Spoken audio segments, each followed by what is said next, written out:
ভাই দাঁড়ান, আমার মহাজনের চার দোকানে বসে আছে, চলো ওখানে যা কথা বলি। চলেন যাই।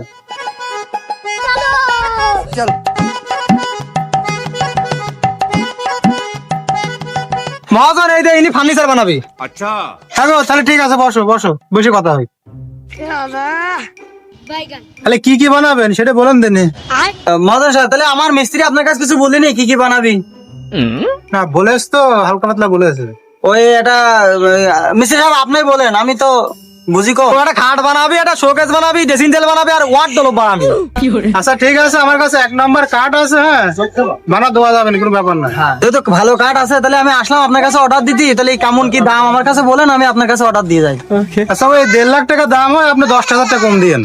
না আমার এত টাকা বাজেট নেই, আমি মহাজন এত টাকায় পারবো না, আপনি একটু কমান, আমি হচ্ছে না। আচ্ছা কত টাকা দিতেছেন সেটা বলেন। আচ্ছা আপনি বলেন না, আপনি কেমন কি রাখবেন, না হলে আমার বাজেটই তো থাকলে আমি আপনার সাথে কথা বলবো। আমি তো 10,000 টাকা কোনো কথা বললাম, এখন আপনি আরো কম নেন। কুমা কাঠ দিলে তো কম দেওয়া যায়। তাহলে আপনি একটু কম নেন, আমি একটা কথা বলবো নাকি?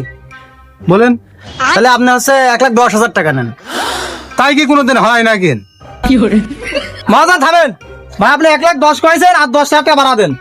আচ্ছা মহাজন সাহেব, মিস্ত্রি যেহেতু 10,000 টাকা দাবি করলো, আচ্ছা ঠিক আছে আমি 10,000 টাকা দিলাম, 1,20,000 টাকা আমি রাজি, কিন্তু আমার মাল কাটা ভালো করে বানা দিয়েন। ভাই আপনি চিন্তা করার দরকার নেই, মাল বানা দেবো না, মাল 1 বছর দাবি নেন। 1 বছর নাকি বাড়ার কথা কও? ভাই আপনি ভুল শুনেছেন, মাল বানা দিলি আজীবন গ্যারান্টি, 100 বছরে খাবি নেন খুনি। ঠিক আছে, আচ্ছা ওই 70,000 টাকা মতন দিয়ে দেন।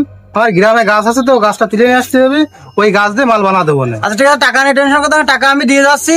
আপনার কাছে কিন্তু মালটা আমার সুন্দর করে দিয়েন, আর সময় মতো মালটা দেন। মালের হচ্ছে যে টাইমটা দিলাম, ওই 1.5 মাসের ভিতরে আমার মালটা দিয়ে দিয়েন কিন্তু। হ্যাঁ তো সমস্যা নেই, আপনি 70,000 দেন, আর বাকি টাকাটা একবার মাল নেওয়ার সময় দিলে। আচ্ছা ঠিক আছে, টাকা আমি দিয়ে যাচ্ছি, টাকা নিয়ে এত টেনশন করার দরকার নেই।